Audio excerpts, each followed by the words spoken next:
Oh my God. Oh my God.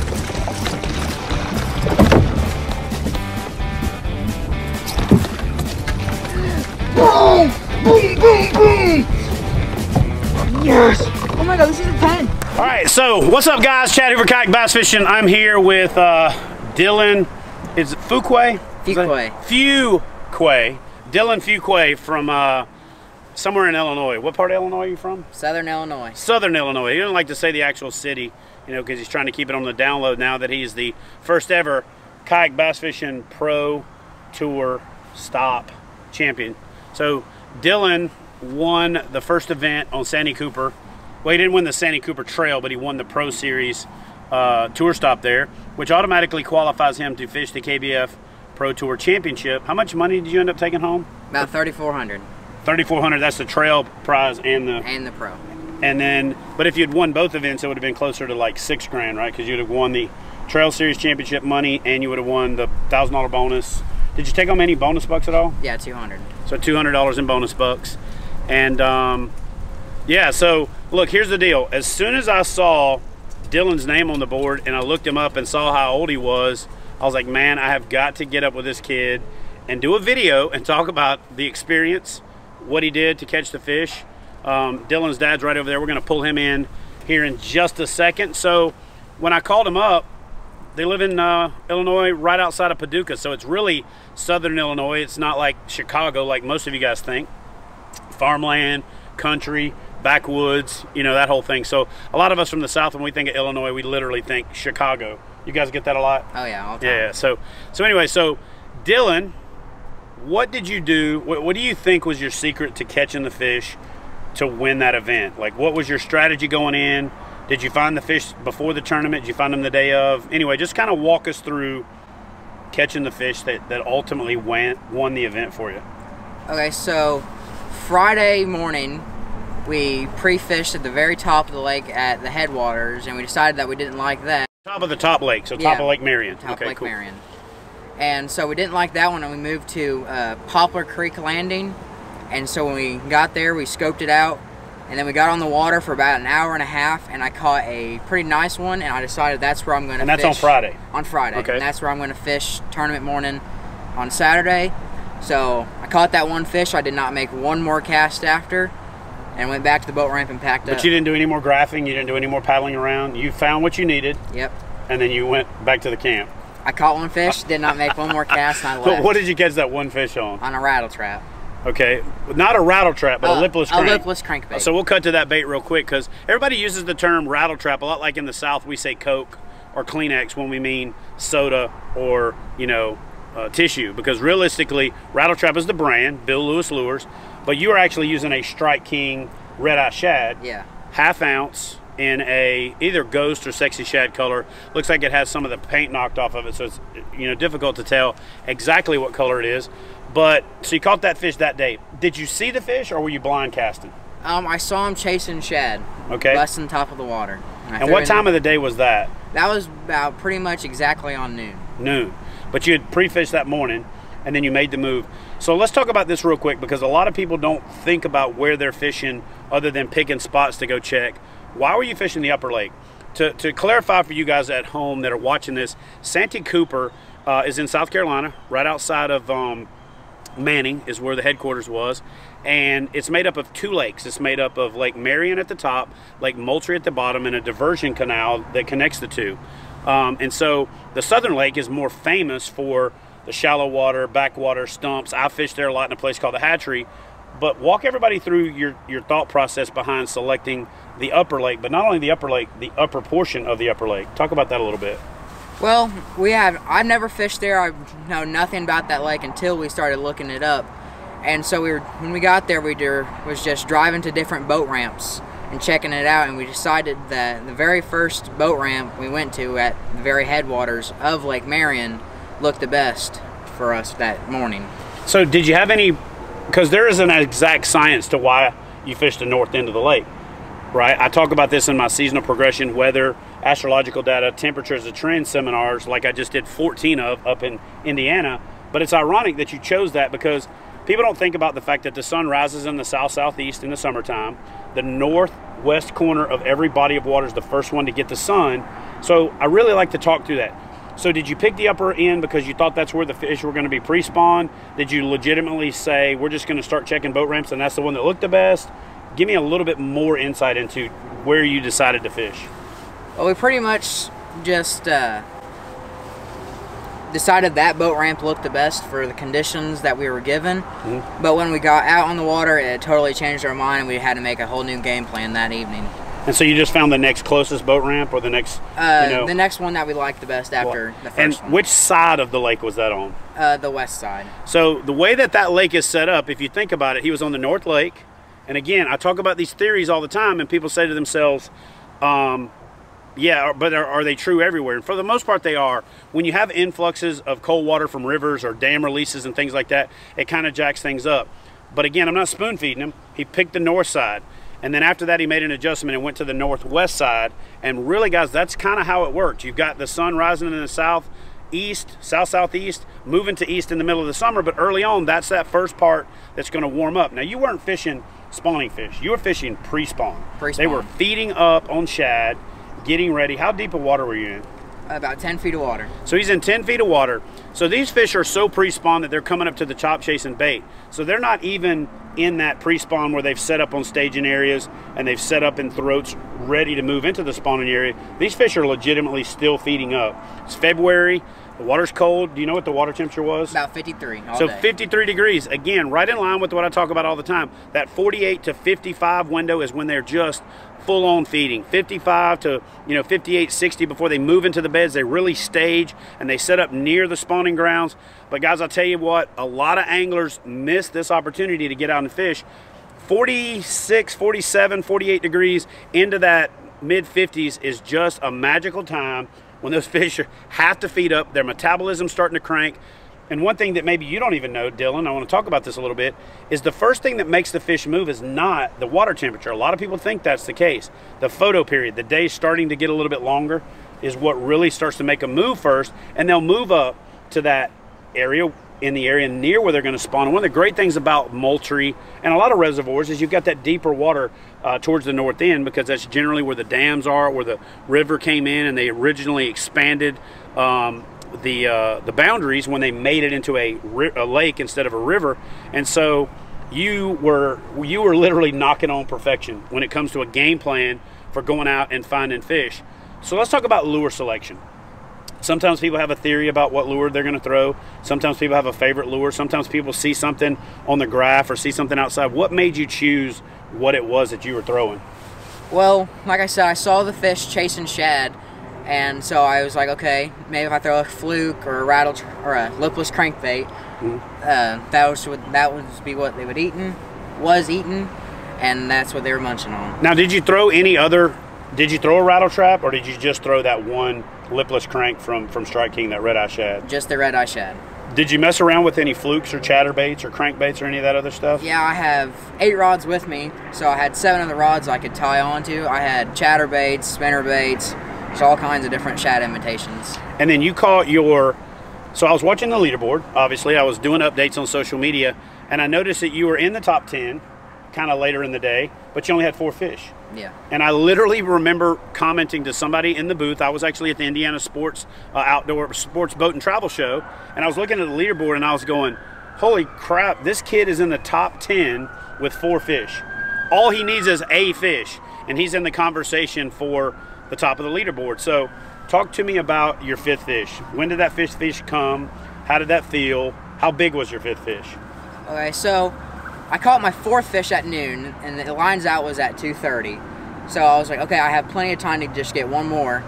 And I was just grinding it out, and the fish kind of just stopped biting for that whole 2-hour period. And then right towards the end of the day, around 2:20, is when they started seeing more popping on top of the water. And I actually went across the creek where I saw another bass chasing stuff. And then when I looked back at my dad, there was a whole bunch of fish chasing. So I pedaled back across the lake, and a couple casts later, I caught a 19 3/4. So you caught a 19 3/4 inch fish, and here's the thing: it wasn't an upgrade; it was actually his 5th fish. How many fish did you catch that day? I caught 6 fish. And so you caught 6 fish in a 5-fish tournament. How big was the other fish? 10 inches. So that fish didn't count anyway. So legitimately, the fish that you caught that were scoreable was the 5 on the board. Yep. And you grinded it out. And what time, the exact time, did you catch that last fish? 2:22. So, do you know how many adult anglers that I consider themselves accomplished anglers that I have seen at the boat ramp at 1:50, 2 o'clock, you know, 2:10, who've just pretty much given up and accepted whatever it was that was their fate for that day? But you were still out there grinding. You still had time on the board, so you're going to take advantage of it, right? Yeah. And you caught that 5th fish at 2:22, and then what'd you do? I freaked out because I was like, finally got my limit, and I was just freaking out. Did you think that fish was? Here's the thing I can tell you, fishing from fishing tournaments myself. That 5th fish, setting the hook on it, knowing that you're right up against the time window. Did you feel like that fish was bigger than it was? Did you get any boat shrinkage when you got it up to the boat? No, I was just hoping it was bigger than 12 inches. I didn't care what size it was. Nice. Well, Dylan, congratulations. Thank you. This guy right here will forever be the first kayak bass fishing pro tour stop champion on Sandy Cooper, South Carolina. Bested a field of 24 guys. So there was 25 people, 24 anglers to take home that title, take home over $3,000. I think that'll go a long ways for financing your fishing career, don't you think? You can so. double back down and fish in a few more events. He is now qualified for the Tinvitational. He's qualified for the National Championship. He's qualified for the Pro Tour Championship, and he's qualified to fish in the Tinvitational at the end of the year, and we'll be announcing the date for that later. Well, buddy, congratulations. Thank you. I appreciate the fact that guys like this are getting out there and grinding it. Guys that are outside of the scope. We've got anglers over 70, and we got anglers under 18. So what I want to do is I'm going to kick you out of the screen real quick. Let's get Dad in here real fast, and let's talk about the fact that we're doing these tournaments, and so sometimes it's controversial. We have anglers on both sides of the fence. We have anglers that say, man, that is awesome that a kid won the event. So 14 years old. Yeah. So I called Dad up, and I looked him up in the membership database, and I said, dude, congratulations, first of all. Actually, I called Dylan first. I said, hey, man, congratulations. That's unreal. Holy cow. I honestly was kind of speechless. So then I called him and said, listen, I want to come do a video. I want to interview you guys. Where do you live? And he told me where he lives. And I'm like, hey, I'm in Indiana. That's on your way home. He's like, no, dude. We live in southern Illinois. Yeah. It's actually closer to where you live, near Nashville, than it is to that. So it's a couple days after the event. It's Wednesday. The event was Saturday. Dylan's still over there smiling ear to ear and pretty pumped. So let's talk about this. Let's talk about the fact that for a kid under 18 to fish in a KBF event, they have to be they have to have a waiver sign, and they have to have an adult or a chaperone on the water. Right. So talk about that concept, what that means to you as an angler, what it means for the opportunity to get Dylan out there, and kind of your experience with how other anglers have received it. Well, we've had mixed feelings, and you can see it from other anglers with him being young and entering those tournaments, especially with him going into and joining in the pro. Yeah. I think that that might have sparked some little controversy. I don't know. It rubbed some people the wrong way. But anyway, I had confidence. I mean, I've seen my son grow up fishing, and I know what kind of angler he is, and how well he holds himself out on that water. And when he said, Dad, I'd kind of like to get into that pro event, we debated it for a week or so, and should we not? So what ultimately tipped the scales in the favor of doing it? What was that deciding thing? Go big or go home. So you're there, you're vested, Yeah. you're putting the money out, you're traveling. So the entry fee for the Trail Series event is $75. Right. The Pro Tour entry is $250. If he had just fished the trail for $75, he would have taken home $1,000, correct? Right. So he entered the Pro Tour, won that event, and took home an additional $2,200. Yeah. And so the total payout with a $325 entry was 10 times that, $3,200. So again, that's what we're trying to create here at KBF. We're trying to create those tiered opportunities. And listen, I'm not going to lie to you. I'm going to tell you straight up, just like he already knows.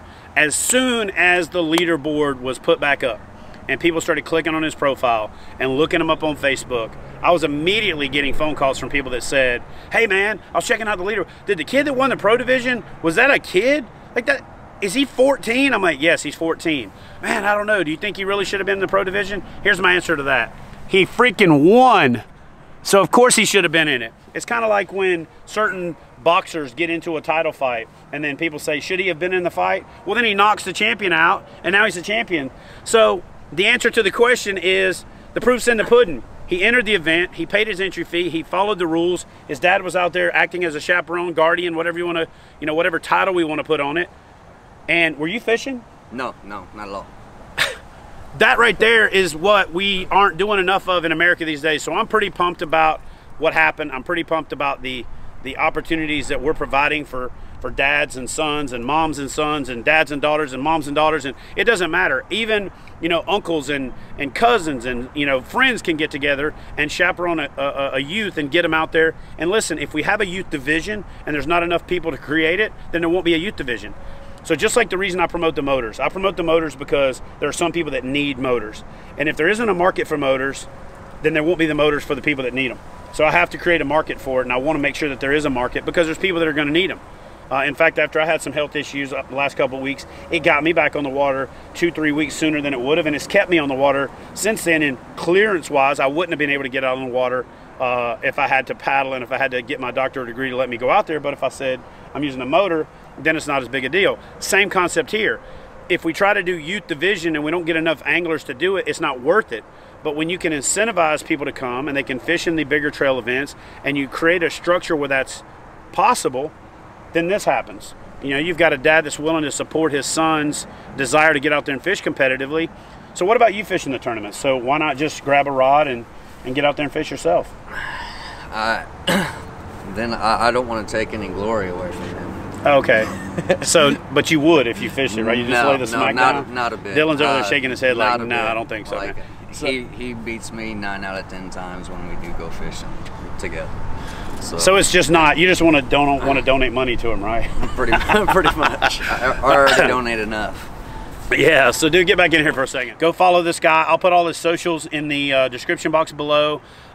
If you companies are out there looking to sponsor an up-and-coming angler that's got unbelievable potential, some potential already realized, this kid right here, we had lunch before we came out here. Dad talked about him at 6 years old getting in the kayak and has been obsessed with it, ate up with it. That's all he thinks about. Do you play Fortnite? No. See, exactly. Perfect example right there how to get your kids. Listen, I tell people all the time, if you hunt and fish with your kids, you won't have to hunt for your kids, right? So it's always been said, if you hunt with your kids, you won't have to hunt for your kids. Well, if you hunt and fish with them, you won't have to hunt for them. This guy's a perfect example of that. You guys do me a favor, go check out his socials. I'll put the link in the description box below. Actually tell them, what's your favorite social media platform? Probably Facebook. It's just Dylan Fuquay. All right, and then what about on Instagram? You got an Instagram handle as well? Yeah, it's Dylan_Fuquay. Is there another Dylan Fuquay out there? You couldn't get Dylan Fuquay? Come on, man. I think Fuquay fishing is the future, right? The Fuquay. Well, we'll put something together. So anyway, you guys do me a favor. Go follow this guy. Go check out his Facebook page. Go check out his Instagram account. Give him a follow. Give him a like. And give this video a thumbs up. Smash that button for us. Hit the subscribe button if you haven't done so yet. Leave a comment below congratulating him. We're going to leave this video with this. Y'all weigh in the comment section below and tell us your thoughts. Should people under 18 be able to fish in Pro Series events or should they not? My vote, and since I'm the guy in charge, at least at Kayak Bass Fishing, I'm going to let it happen because here's proof that they should be in the events. If you don't think so, let us know in the comments. But don't just say no. Explain yourself. Tell us why a kid shouldn't be in the competition. And for the 24 guys out there that got beat, ain't none of them going to weigh in and say he shouldn't have been there because they know that he laid the smack down, he found the fish, and had every right to be there. And on that day was the best angler on the lake. So anyway, thanks guys for all the support in the past. Appreciate it. And Dylan, you got anything else to say before we go? Well, I do have a YouTube channel. Oh, you have a YouTube channel. My bad. I'll put that in the description box below. Tell them the name. Dylan Fuquay Kayak Fishing. And it's Fuqua. Yep. Fuquay. Not Fuqua, or not Fuqua, or Fuqua, it's Fuquay.